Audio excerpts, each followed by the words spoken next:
সকল মৎস্যচাষী ভাই বন্ধুরা আসসালামু আলাইকুম। আশা করি আল্লাহর অশেষ রহমতে সকলেই ভালো আছেন এবং কি সুস্থ আছেন। আমার এই ছোট্ট ভিডিওটি দেশ এবং দেশের বাহির থেকে যে যেখান থেকে বসে দেখতে পাচ্ছেন, ভিডিওটি ভালো লাগলে একটি সাবস্ক্রাইব করে রাখবেন পরবর্তী নতুন ভিডিও আপডেট পেতে। আজকে আমি আলোচনা করব 2025 সালের নতুন বছরের ভিয়েতনামি কই মাছের সম্পর্কে।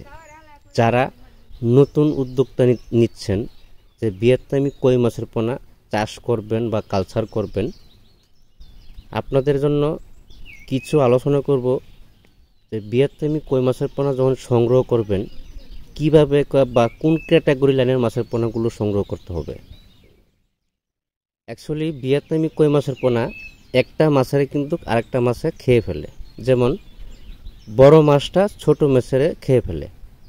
এই জন্য আপনাদের কি করতে হবে, মাছগুলো এক ক্যাটাগরির বা এক সাইজের মাছগুলো সংগ্রহ করতে হবে। 19-20 সংগ্রহ করতে হবে এবং কি 15-20 হলে চলবে না, কেননা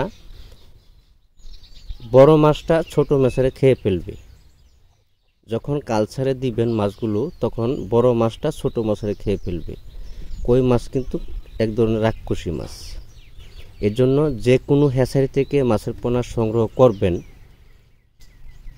ফার্স্ট গ্রেডিংয়ের যে পোনাগুলো আছে, অর্থাৎ বড় ব্রড মাছ থেকে যে উৎপাদিত পোনাগুলো আছে, এই ধরনের মাছের পোনাগুলো সংগ্রহ করতে হবে এবং কি এক সাইজের মাছের পোনা সংগ্রহ করতে হবে। তাহলে আপনার জন্য কালচার করতে সুবিধা হবে। যদি আপনি এবার ইসে মাছের পোনা সংগ্রহ করেন কোনো গ্রেডিং ছাড়া বা কোনো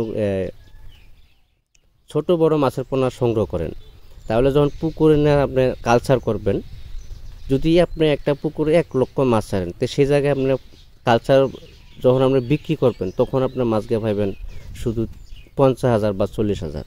কেন?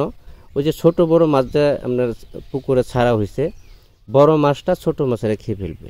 এই জন্য এক ক্যাটাগরি এক সাইজের মাছের পোনা সংগ্রহ করতে হবে। যে কোনো হ্যাচারি থেকে মাছের পোনা সংগ্রহ করুন না কেন, এক সাইজের মাছের পোনা সংগ্রহ করতে হবে। তাহলে আপনার মাছের গ্রোথ ভালো হবে, একটা মাছে আরেকটা মাছের খেতে পারবে না। আরেকটা কথা হলো যে এখন বর্তমান বেশি প্রতারক চলতেছে, এই বিষয়ে হুঁশিয়ার